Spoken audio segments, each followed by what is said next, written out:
Hello, everybody. I might do the countdown timer thing because that's always fun. 30-second countdown.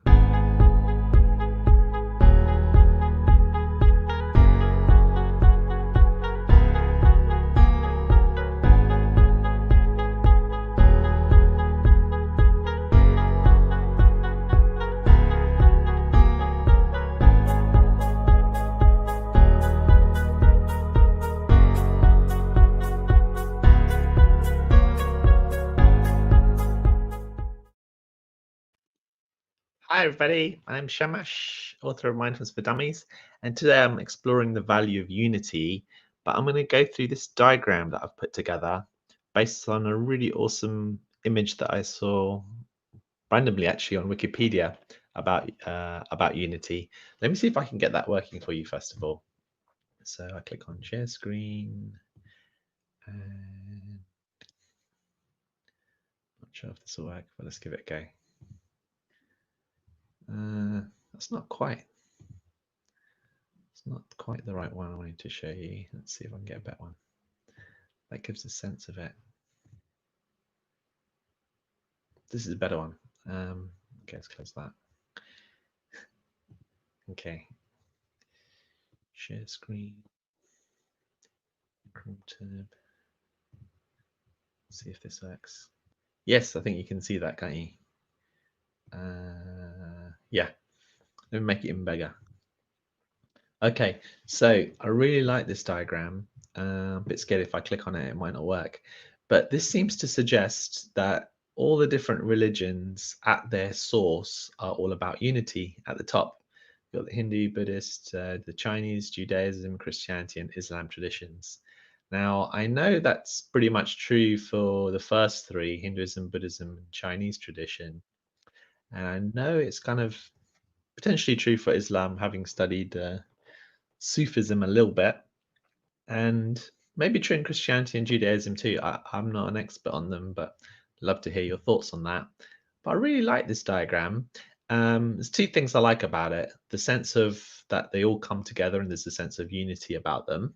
But the second thing that I really like is these two words. That now the first one is the esoteric domain, and the second is the exoteric domain. And I looked up the root meanings of the words, and that was quite interesting, and the definitions. But esoteric essentially means for a few people, a few people get it, I guess. And exoteric is more for the wide general public to understand.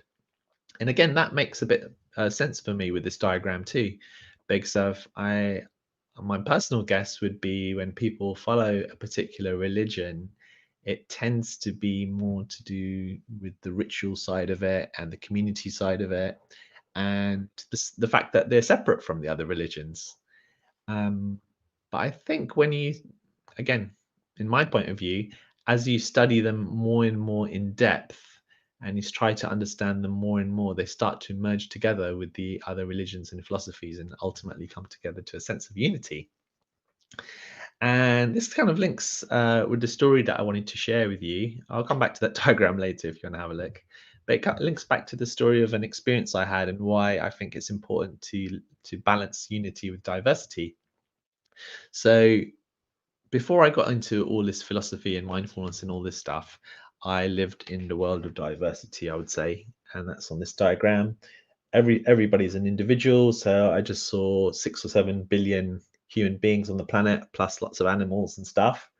I was my ego. There was no idea of me being anything else than my personal identity and my thoughts and my feelings.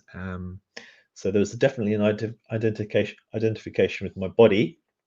So I am my body.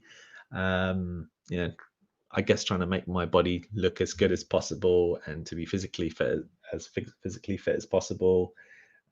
Thinking about clothes and stuff like that. And then life was very much about the future and about setting goals. And happiness was linked with goals and the achievement of goals. And if the goals were achieved, then great. And if they were not, then not so good. And the world was all about success, achieving success and avoiding failure. And sometimes you think about failure. Oh yeah, you read all the books about how failure There's no such thing as failure, only feedback, and failure all leads back to success. So it was all about, even with the failure, is a learning process to try and succeed. And I lived in that world. And then I discovered the whole world of philosophy and Eastern philosophy and mindfulness and meditation, all that stuff. And they taught something that felt intuitively true and correct, a bit like that diagram I showed earlier. Everybody's one, there is no sense of separation, the ego is an illusion, we don't have a separate self, we are not our bodies, so we don't need to worry about the body too much. We're not our minds. If you start to go even more into the subtle realms, you're not really your thoughts or your feelings. You can observe them. You are the awareness behind it, many of them teach. And then they talk about being about non-doing, about no goals, about having no goals, and how goals can actually be a problem and lead to and linked to, you know, desire to be desireless as well. So you could say no goals or no desires, being satisfied with everything as it is. And I guess learning a lot from nature too, looking at the way nature operates and how everything unfolds in its own natural way, and not really trying to push for any change too much. And my latest kind of way of thinking is an importance of both of them, actually. If we live completely in the world of diversity and individualism, then that leads to a lot of stress, a lot of anxiety, ultimately anger and fighting and war and the lack of peace. If we live too much, I would like to also argue that if we live too much here too, then there could be something's also missing. You cannot operate in the world without a sense of self. You cannot live with just no goals at all. You need to, you know, eat and sleep and exercise and look after yourself and others. There's things to do, there's things to explore. And if there's just oneness, then you can't do that. And so I would argue my version, or maybe the Buddha's version, or someone's version of the middle way or the balanced way, would be to live in both of those worlds. And going back to those words, esoteric and exoteric. So this is the esoteric way of thinking. Maybe not so many people think in this way, or maybe they do, I don't know. But according to that definition, not so many people think in that way in terms of unity. And then there's the exoteric way of thinking, which is more for the general population, I guess, seeing the diversity and the difference. Me, my world, my family, my community, my religion, all that kind of stuff. But both of those, in a way, are missing something. And if we can live in a balanced way, in the middle way between the two, maybe that's the best approach. Maybe that's a nice philosophy. Love to hear your thoughts about this. This is a new thing that I've knocked up today, this morning. But just going back to that diagram in case you want to see it again as well, to compare that sense of, I wonder if I can make, let's click on it and see if it gets bigger. Okay, that's way too big. No. Back. I think that's better. Yeah. So, love to hear your thoughts about that, what you think about that diagram about the different religions linking to a sense of unity, the idea of the exoteric and the esoteric domain, and also what I was sharing about unity and diversity and this idea of a middle way. Another word that I was thinking of it was absolute and relative. So, balancing absolute living and relative living.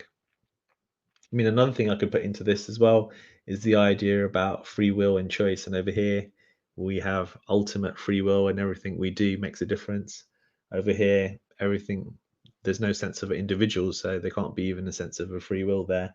But the middle way is to have that balanced viewpoint between the two. So there you go. Yeah. So I'd love to hear your thoughts about it. Thanks a lot for watching. Any other announcements I have? No, I think that's it. Hopefully you get up my emails every Wednesday because I share different goodies and videos and guided meditations. We are going through the alphabet of mindfulness at the moment in our daily mindfulness club. So that's quite fun. We're doing the letter P for peace. And what else is happening? think that's it. We've got this mindful rave happening on the 31st of October. I'm thinking about doing an online retreat on Sunday. Let me know if you'd be interested in that. That might be to do more with listening to nature sounds and sound baths and things like that.